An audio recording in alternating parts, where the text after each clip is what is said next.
Hi, good afternoon, everyone. This is Bird the Nerd with another comic book market report for the week of June 12th, 2024. Now, we're heading into summer. We're heading into some of the major cons. I know there's a semi-major con over here in the Pacific Northwest, Washington Summer Con. Doesn't have a lot of comic book creators, but there are a lot of fans going to nonetheless.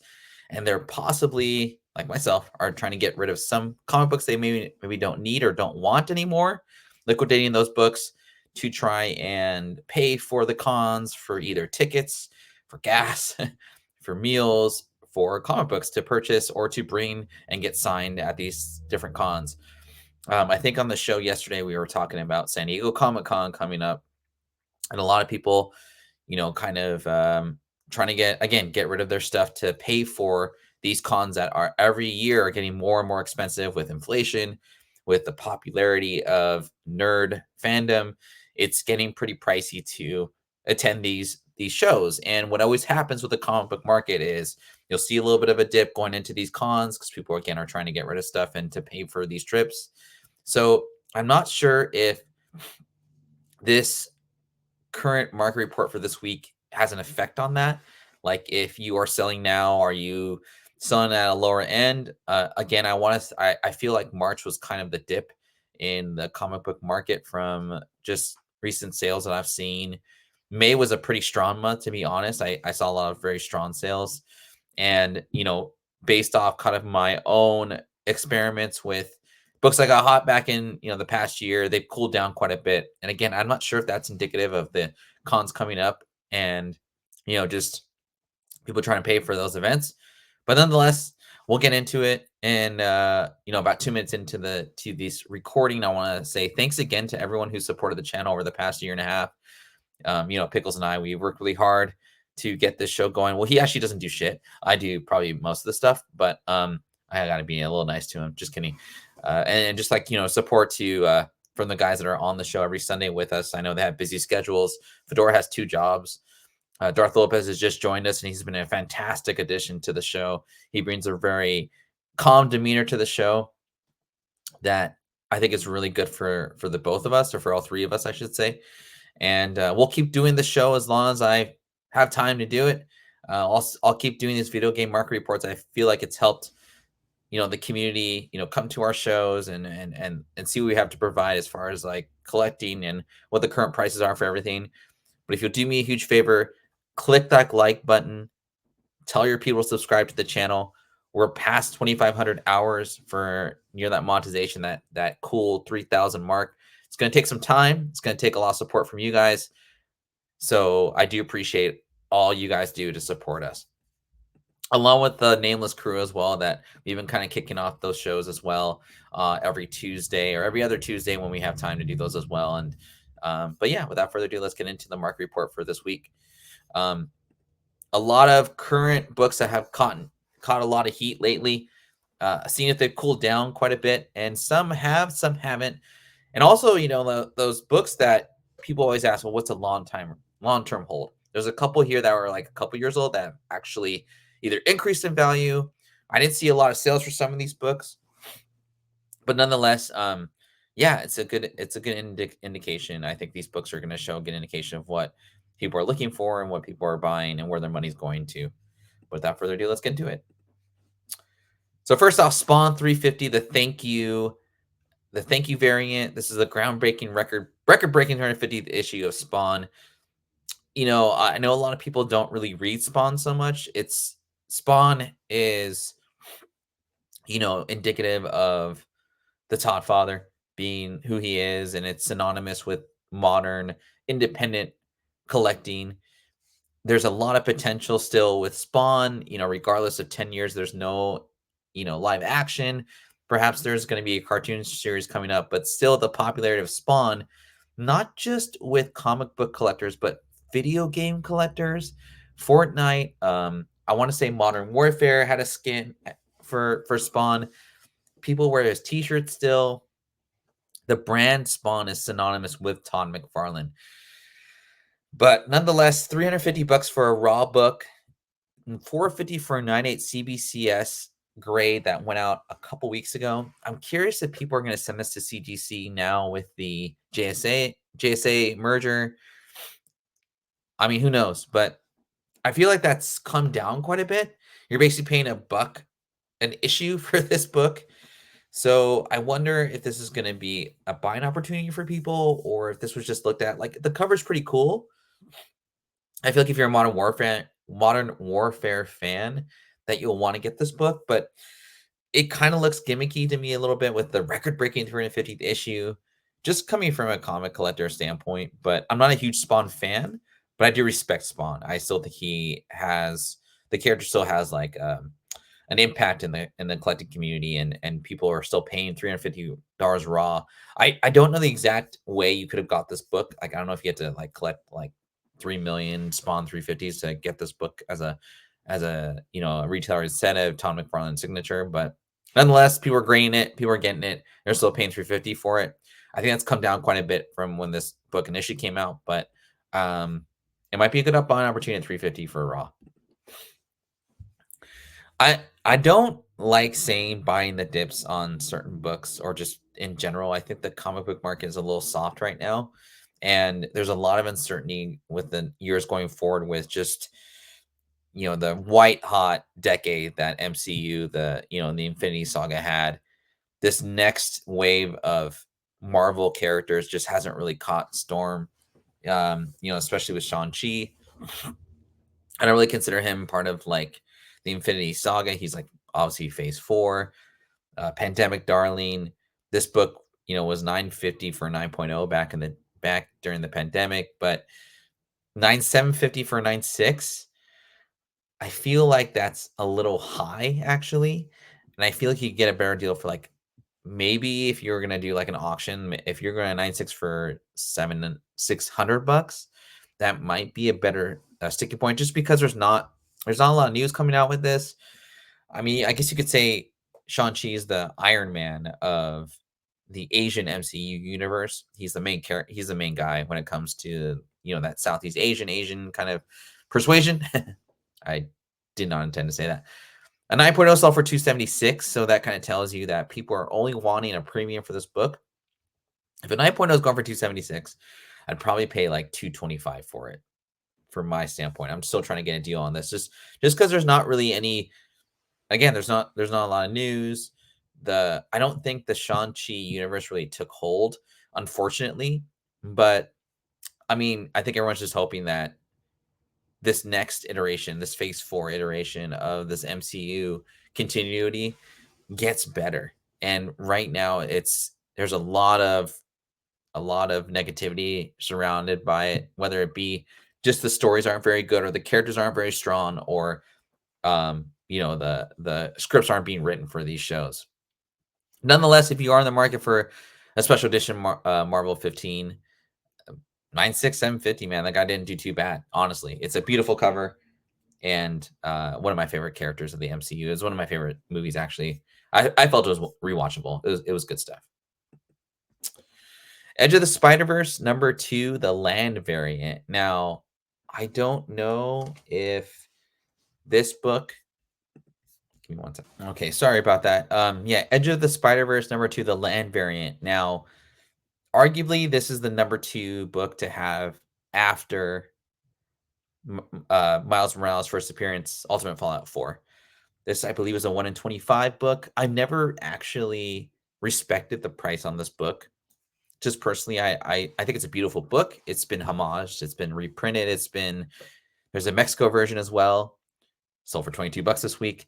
So I guess if you like the art, like go for the Mexico version. I think $22 for arguably a very beautiful cover is not bad. 3,000 though for a 9.8. I mean, it just seems so much to pay for a character that's arguably a B or C level character.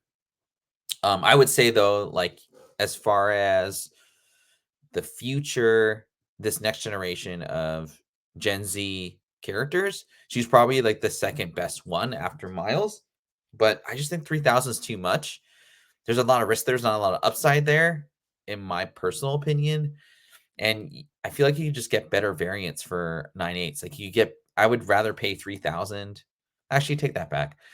I just don't think I could justify paying 3,000 for a book that's only a few years old, especially in just the risk kind of. I don't know. It just seems too risky for me. But kudos to whoever got 3K for this book in a 9.8 in this market. I think what it does show me that is I'm biased towards other older comic books, and I think I'm just fearful of like these newer books. But the market itself does still dig Edge of Spider-Verse #2, especially this land variant. I think if you're going to decide whether to get to what book to hold on to, it's either the cover A, like the original OG version. I wouldn't go for those later printings, or obviously this one if you have quite a bit of money to park your money into a modern day book. But nonetheless, Edge of the Spider-Verse #2, the land variant, coming in for 9.8, $3,000. Wow, that's a lot of money. A new book, this Doom book, people are saying this is the book of the year. Is this possibly the cover of the year? Now, I didn't have a copy of the Virgin variant, and so that's why I'm kind of cautious on these like trade dress 1 in 200 Virgin type variant deals. Now, I don't know if Doom was a highly ordered comic book, but I gotta assume that there probably wasn't a ton of stores ordering 200 copies of this. It's held up. I mean, $200 for the Virgin variant this past week. I think it'll hold up, for a while at 200. I'm not too mad at that. I think the one thing that, again, that just has us going against it is that there is a trade dress variant that you could get for cover. And I like the Doom trade dress versus the Virgin. However, if Doom does catch fire or there's just more popularity around this series, perhaps people are going to want this cover to either get autographed or just to have as their #1 Doom cover. Villains are a tough long-term investment because typically they're either killed off or they're just kind of go into the sunset. So it's really hard for me to invest in villain spec. However, a lot of people are talking really highly about this series. It's a thicker book, so the buy-in for a cover A was pretty high in itself. And I'm not mad at this book. I understand the high price point for this book, being a 1 in 200, being a Doctor Doom series, and being a very, a very popular, possibly 2024's book of the year. It makes sense that this is holding its value, and it's pretty new, man. This book just came out less than a month ago. But hopefully hopefully it carries the mantle from Ultimate Spider-Man and some other books that's came out this year. But if you have it, got it for like 150 or maybe $1.25 to 150, you're green so far this year. And it's funny. I don't know what CGC will grade this at, or if the 9.8s will start coming to the market, but we'll see. But nonetheless, Doom #1 2024 Virgin variant, not pictured here. Just imagine the Doom and variant edition being gone from that. But yeah. Before I get into this next book, I just want to thank everyone for watching these videos I do weekly. Take a look at the previous ones as well for me. Watch through them. And if anything, hit that like button. It really helps out the algorithm and gets these shows out to other people that maybe don't subscribe to the channel. And I do appreciate everyone's current subscribership and support to the channel as well. But Excalibur #18, the Dodderman variant. Now, I know Captain Marvel came out with their Dodderman variant. We talked about it on the show on Sunday Live.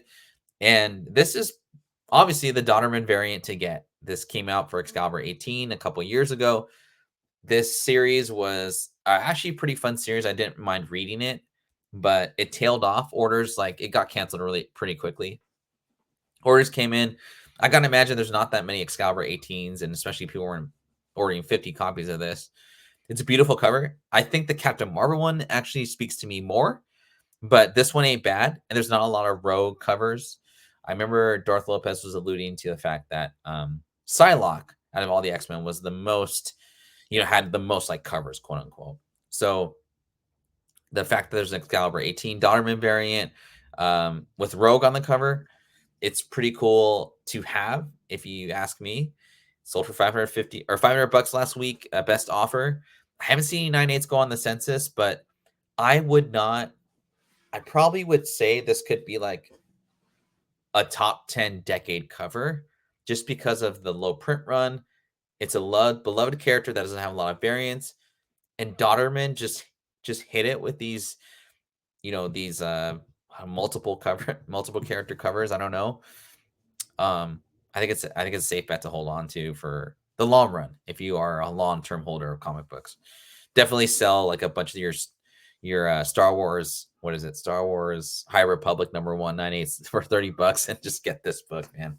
You're better off in the long term. But yeah, Excalibur 18, the Dodderman variant with Rogue on the cover, $500 raw. Pretty strong. And I was kind of looking into this because of Fedora and Darth Lopez alluding to this Night Terrors run that came out last year, I want to say, and nobody liked it.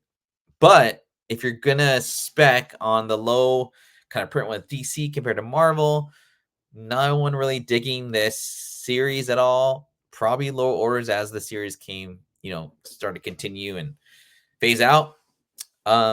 This could be a low print run. I'm assuming it's a pretty good bet. $149.99 for a raw grade. I feel like Darth Lopez, is onto something here.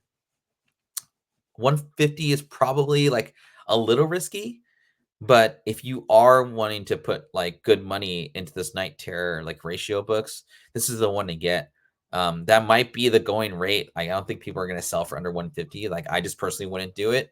This is a pretty interesting cover, none to say the least. I mean, I don't know what else to think about it. I'm not a huge Zatanna fan, but I gotta imagine she doesn't have a ton of covers, especially ratio. So maybe Zatanna does make it into the DCU, or she comes out with more, just shows up more in the DC universe in general.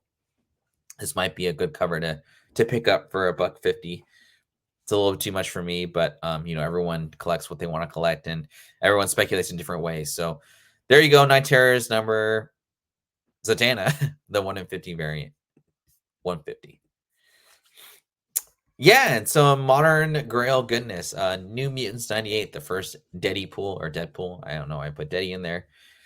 Yeah, I guess he's a modern Grail, man. I mean, like I can't think of one offshoot non-character that every movie they've come out with has multiple non-comic book fans going to. You have a recognizable actor. You have a very funny kind of, it works for the style of his shows. The action sequences in Deadpool are pretty underrated in my honest opinion. And on top of that, the movies are also collectible as well. I think personally for me, like New Mutants 98 is just too expensive. $325 for a raw high grade and a book that was overprinted, and the overprint kind of like argument, right? I'll say this. If the demand for a book is not met, or it's like 3-to-1 ratio, it doesn't matter how many are printed, because the market is saying that the demand for that product is there.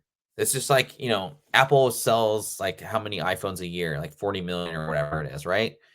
Well, you could say that they're overproduced, but they sell out.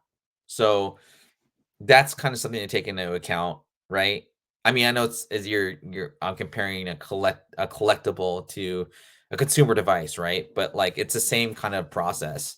And especially if there's more demand for the supply, then even more so this book is going to creep up more as the years go by. I don't know if this is Deadpool's last movie and Ryan Reynolds will just start doing like kind of cameo or like small appearances in the MCU. I don't think you could replace him. Like, I mean, Ryan Reynolds is Deadpool. Chris Evans is Captain America.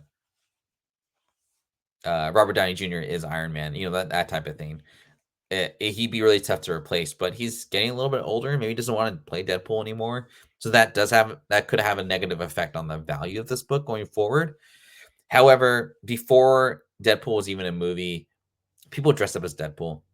People, there's been semi Deadpool type characters. I think Rob Liefeld did a fantastic job on this character and creating it. What's also kind of cool about the market is a Mark Jewelers variant 9.2. So if you want to get technical on supply and demand, maybe if you're a hardcore investor of modern grails like this one, maybe go for the 9.2 and a $1,000 or $1,000. I'm not mad at that. And I probably wouldn't even CPR it. I'd probably just keep it because you are hitting again that lower print run of a book. I know people don't like the Mark Jewelers newsstand, or there's some people that don't really prefer that.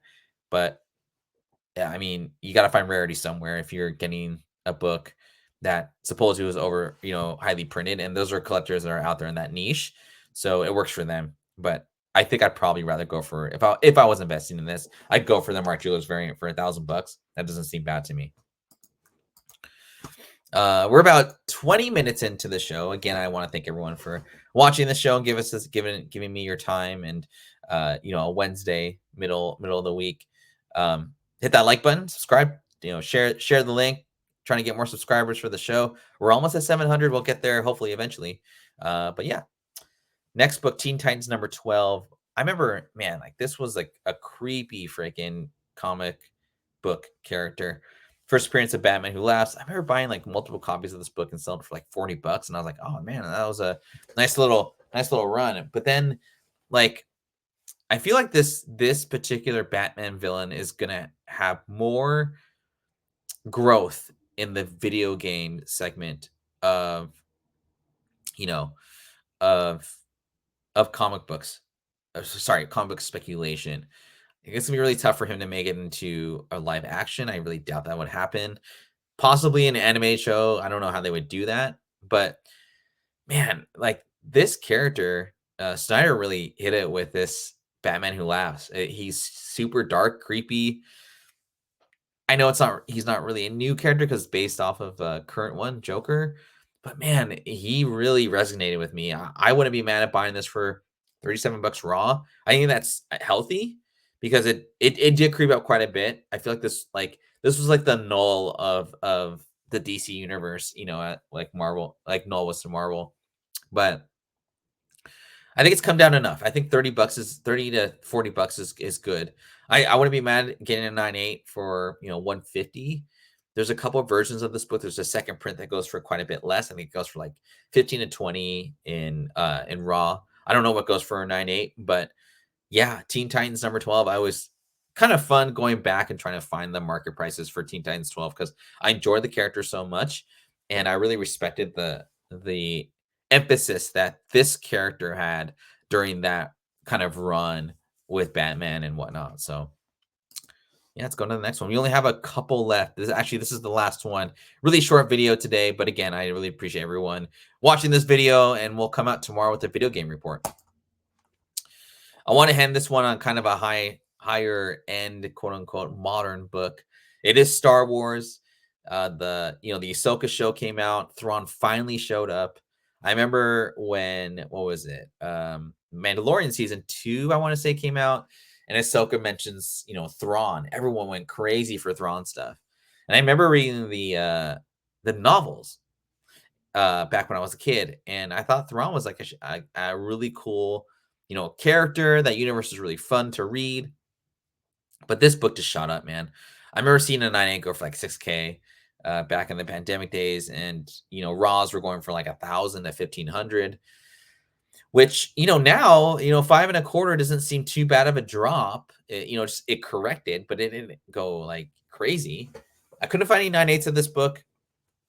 I just think this book is perfect. It'd be kind of funny to get this like autograph by the actor like across his forehead, but I probably would just leave it alone, honestly. But yeah, this Thrawn number 1 in 50 Matina variant is beautiful. I know some people don't really enjoy this cover, but I thought, when these artists decide to do covers, man, they really have to like hit it out of the park, especially in these ratios. And this is just like a perfect kind of choice on a high-end ratioed cover for arguably like the replacement for Darth Vader. I don't think anyone will ever really replace Darth Vader, but Thrawn comes pretty close. The fact that he's not really force attuned is probably what kind of separates Vader and Thrawn, but he is relentless. And I really enjoyed him during the Rebels show. He was a really good villain for the Rebels show. But nonetheless, 5.25 for raw high grade, quote unquote. Again, I couldn't find any 9.8s, so it was pretty tough to, or they just weren't existent. I don't think if people have 9.8s, they're probably holding on to them either for reasons that they sold to, or they held on too long and they have a pretty high buy-in and they're just like, screw it, I'm just going to keep it. Or they just enjoy the character. Or perhaps maybe they're waiting for more from Thrawn. Yeah, I guess we'll see. I wonder what happened to him in between Rebels and the Ahsoka show. But yeah, that's all I have for today for the show. I'm gonna get ready for the workout here. But again, I do appreciate everyone watching and coming through on this episode of the comic book market report for modern or just keys, whatever you want to call it.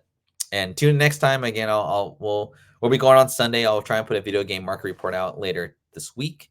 You all have a great week. Take care, and we'll see you next time. Thanks.